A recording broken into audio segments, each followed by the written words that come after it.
નમસ્કાર, કેમ છો વિદ્યાર્થી મિત્રો? મજામાં? તન્ના એજ્યુકેશનલ કેમ્પસ ગોંડલ ધોરણ 8 વિષય અંગ્રેજી ગ્રામર.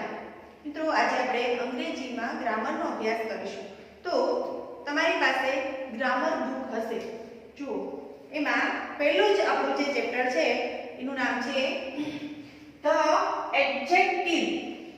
ખાસ જો મિત્રો, એડજેક્ટિવ એટલે શું? તો કે વિશેષણ. શું થશે? વિશેષણ.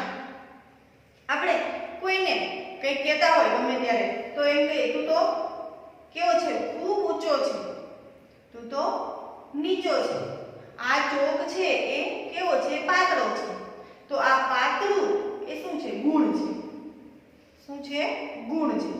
ચોક જાડો છે તો જાડું હોવું એ પણ ગુણ છે. તો અહીંયા ગુણનું જે વર્ણન કરતો શબ્દ છે એને શું કહેવાય? વિશેષણ. જાડું, પાતળું, ઊંચું, નીચું, બરાબર છે, મોટું, નાનું, આ બધું શું છે? ગુણનું વર્ણન કરે છે. હું કહું કે આ ક્લાસ બહુ મોટો છે. ક્લાસ મોટો છે તો મોટો છે એ ગુણનું વર્ણન કરે છે. બરાબર છે? મોટું હોવું એ કોણ છે? તો એને કહેવાય વિશેષણ. ગુણનું અથવા તો ગુણ વર્ણન કરતો શબ્દ ખાસ યાદ રાખજો, એને કહેવાય વિશેષણ. ઇંગ્લિશમાં એને કહેવાય એડજેક્ટિવ. તો આપણે એવા જ એડજેક્ટિવ વિશે આજે અભ્યાસ કરવાનો છે. ત્યાર પછી જોઈએ કે જે તે નામના રંગ, કદ અને આકાર વગેરે શું દર્શાવે? તો કે નામનો રંગ દર્શાવે. હું એમ કહું કે આ ચોક પીળો છે. કેવો છે? પીળો. તો નામનો રંગ થયો, ચોક નામ છે, રંગ કેવો? પીળો દર્શાવ્યો. બરાબર? તો એ પીળું હોવું એ વિશેષણ છે. ત્યાર પછી કદ, નાનું મોટું. હું કહું ચોક નાનો છે. કેવો છે? નાનો છે. તો નાનું હોવું એ એક ગુણ છે. તો ગુણ દર્શાવતો શબ્દ થયો. ત્યાર પછી આકાર. હું એમ કહું ચોક છે એ લંબગોળ છે. કેવો છે? લંબગોળ છે. તો એનો આકાર દર્શાવે છે. તો એ પણ એનો ગુણ થયો. ગુણનું વર્ણન કરે છે. મિત્રો, ખાસ યાદ રાખો, આપણે કેટલાક એક્ઝામ્પલ જોઈએ. અહીંયા ઉદાહરણ કે this is a big garden. This is a big garden. આ મોટો બગીચો છે. ગાર્ડન એટલે બગીચો. big આ શું છે? તો કે આર્ટિકલ છે. આ એ શું છે? આર્ટિકલ છે. તમે આગળના ધોરણમાં અભ્યાસ આર્ટિકલ વિશે કરી ગયા છો. બરાબર છે? અને તમને ખ્યાલ જ છે કે ત્રણ આર્ટિકલ છે, એ, એન અને ધ. તો અહીંયા આ શું છે? big હોવું એ વિશેષણ છે. બરાબર છે? તો આ વિશેષણની પહેલા શું લાગ્યું? આર્ટિકલ એ લાગ્યું. શું કામ એ લાગે? તો કે આ ગાર્ડન છે એ એક બતાવે છે. big garden, એક જ ગાર્ડન છે એટલે એ લાગ્યું છે. બરાબર? ત્યાં વધુ ની વાત થતી હોય તો આર્ટિકલ લાગે નહીં. big garden એટલે એ લાગ્યું.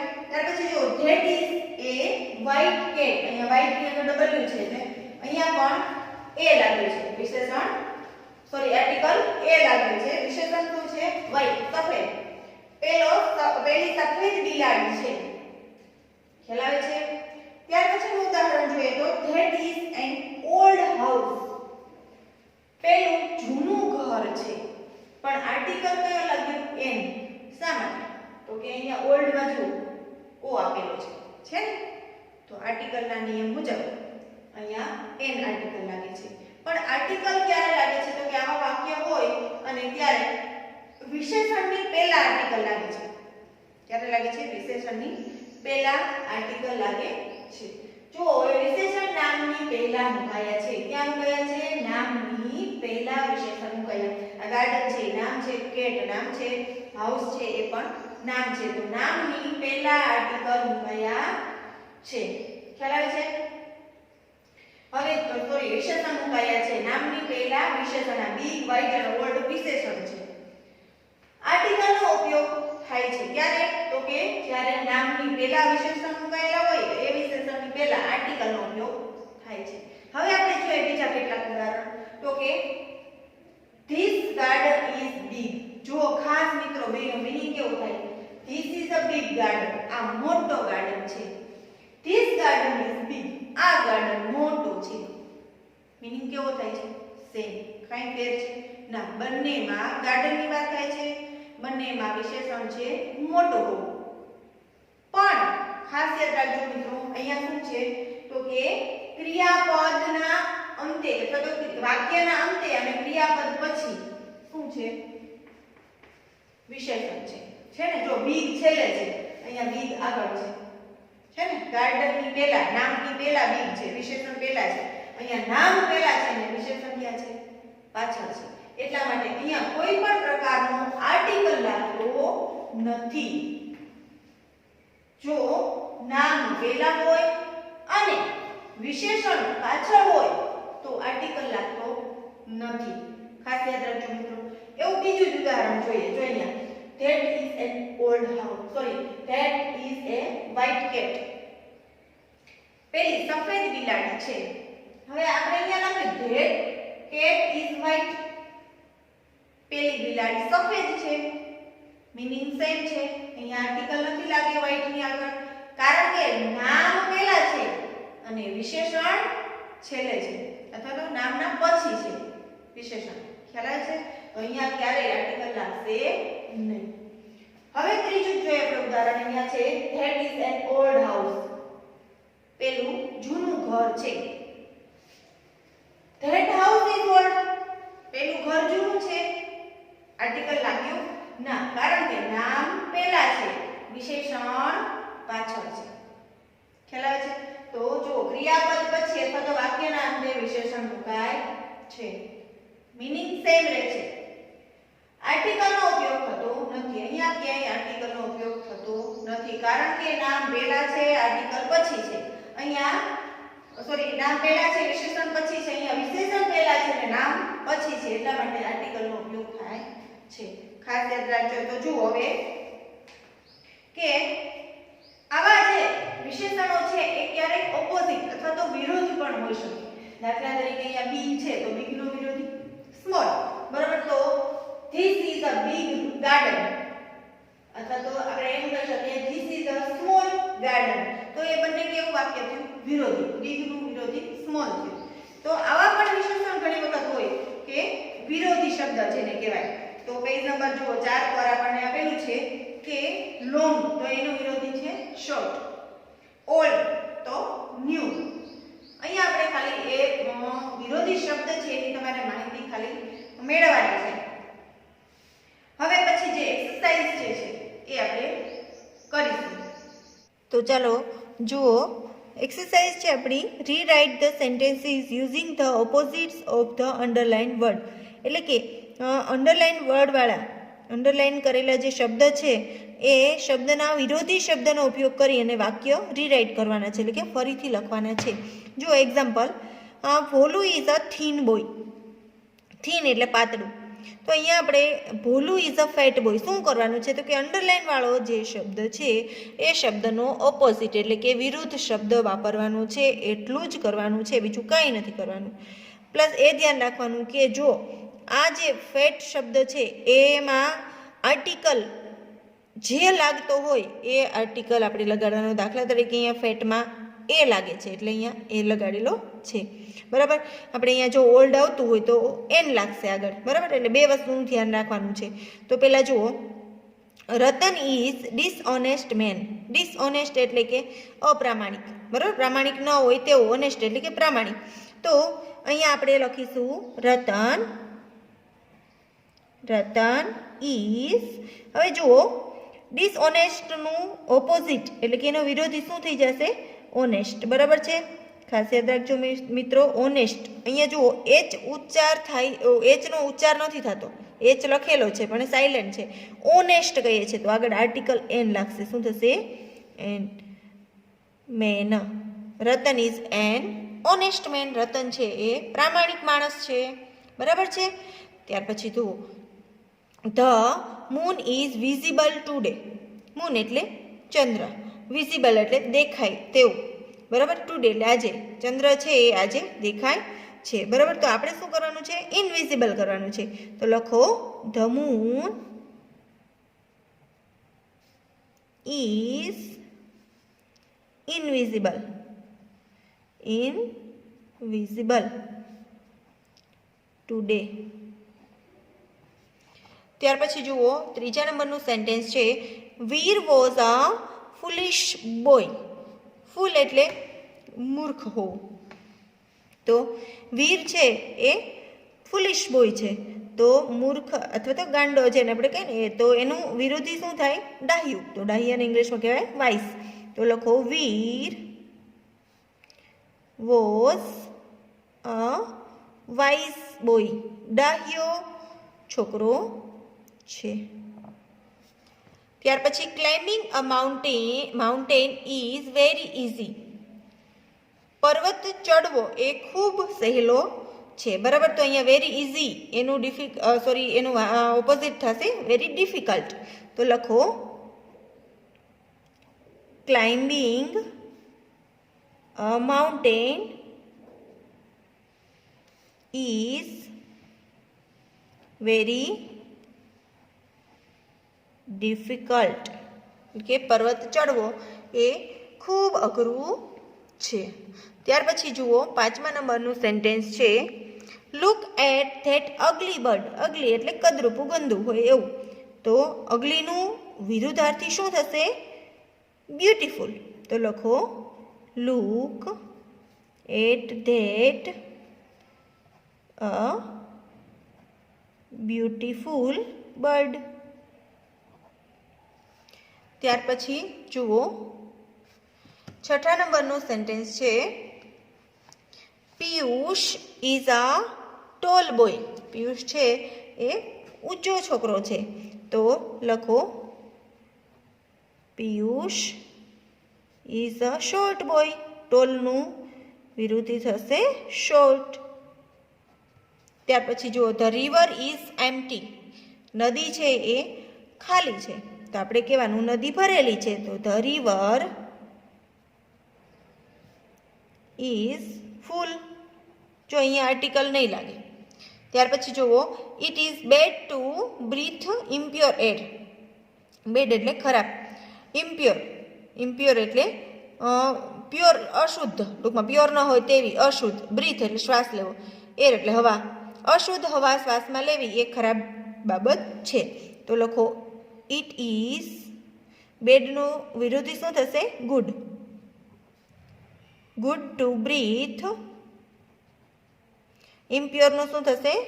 Pure air. શુદ્ધ હવા શ્વાસમાં લેવી તે સારી બાબત છે. ત્યાર પછી જુઓ R those real flower.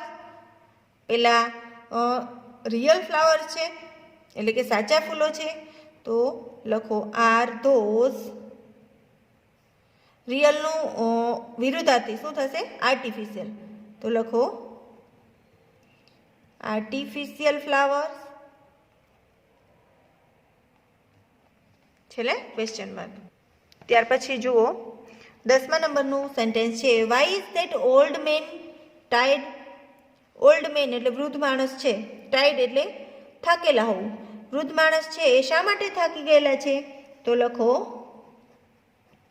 Y is that.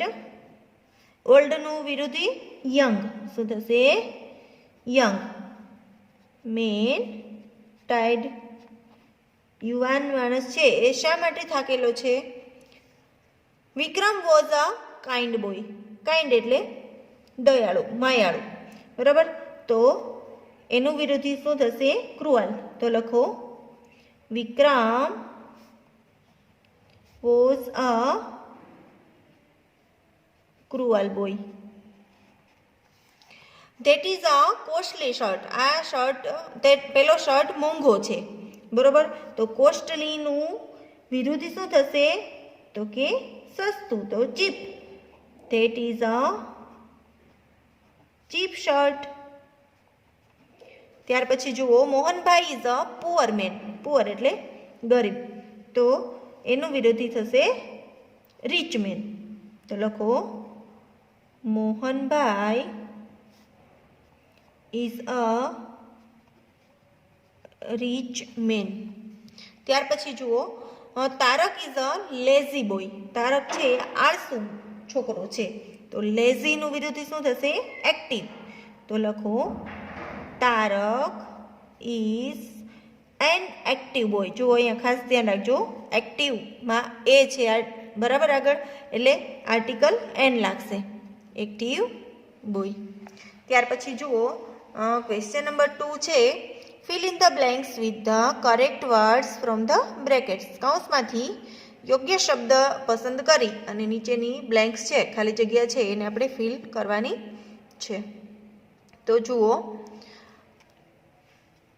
અહીંયા આપેલું છે sad, poor, strong, surprise, confident, true, happy, soft, angry, bored, bored એટલે કે કંટાળેલું, ફાસ્ટ એટલે ઝડપી, લોનલી એટલે એકલું હોવું, ગિલ્ટી એટલે પસ્તાવો થવો, વાઇલ્ડ અને thick.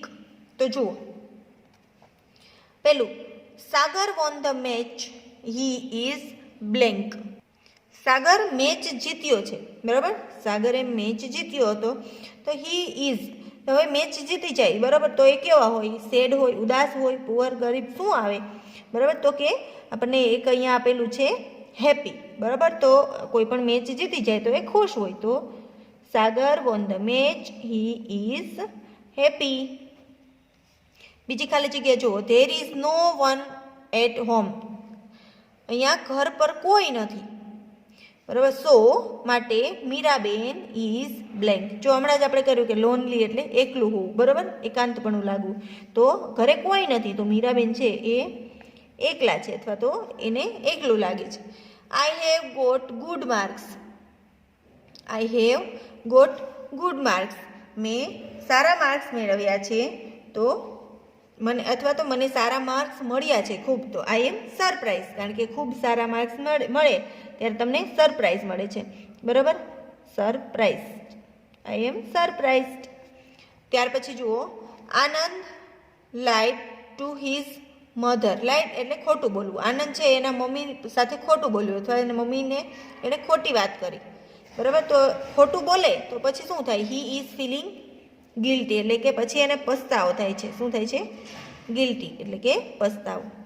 Sanjay is blank that he will stand first in the class.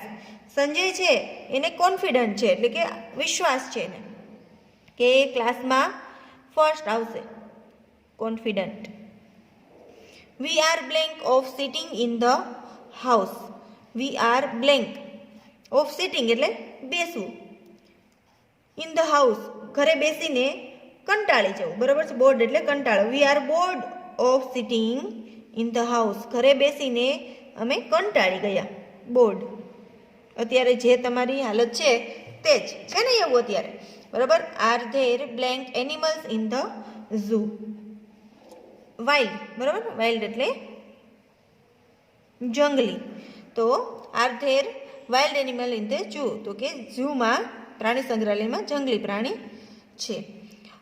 Anil has got less marks. Anil છે એને ઓછા માર્ક્સ મળ્યા છે. હી ઇઝ હેપી હોય કે સેડ હોય, સેડ, ઓછા માર્ક્સ મળ્યા હોય તો સેડ હોય, ઉદાસ હોય ને. ત્યાર પછી જુઓ 9મા નંબરની બ્લેન્ક છે, this is a blank book. આ કેવી બુક છે, તો કે હવે ઓપ્શન વધે છે, એમાં છે થીક, બરાબર, તો લખો થીક. આ જાડી બુક છે. This is a blank story. આ કેવી સ્ટોરી છે, તો કે ટ્રુ સ્ટોરી છે, સાચી સ્ટોરી છે. ત્યાર પછી જુઓ, Hari does not have money to pay the fees. Hari છે એની પાસે ફી ભરવાના પૈસા નથી, તો એ કેવો હોય, હી ઇઝ પુઅર, એ ગરીબ છે.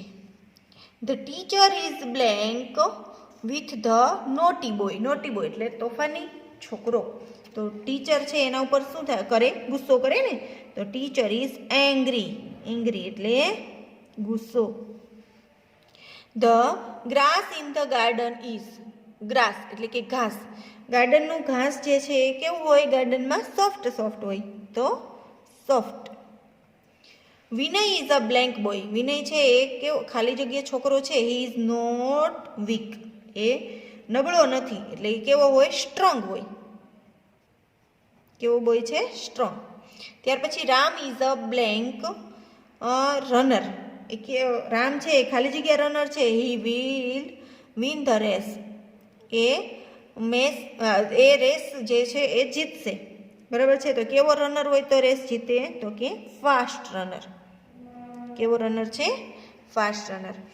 તો વિદ્યાર્થી મિત્રો, અહીંયા આપણે ગ્રામરમાં જે ચેપ્ટર 1 જે પૂર્ણ કર્યું, તો એ તમે તમારી ગ્રામર બુકમાં ખૂબ સારા અક્ષરે લખજો.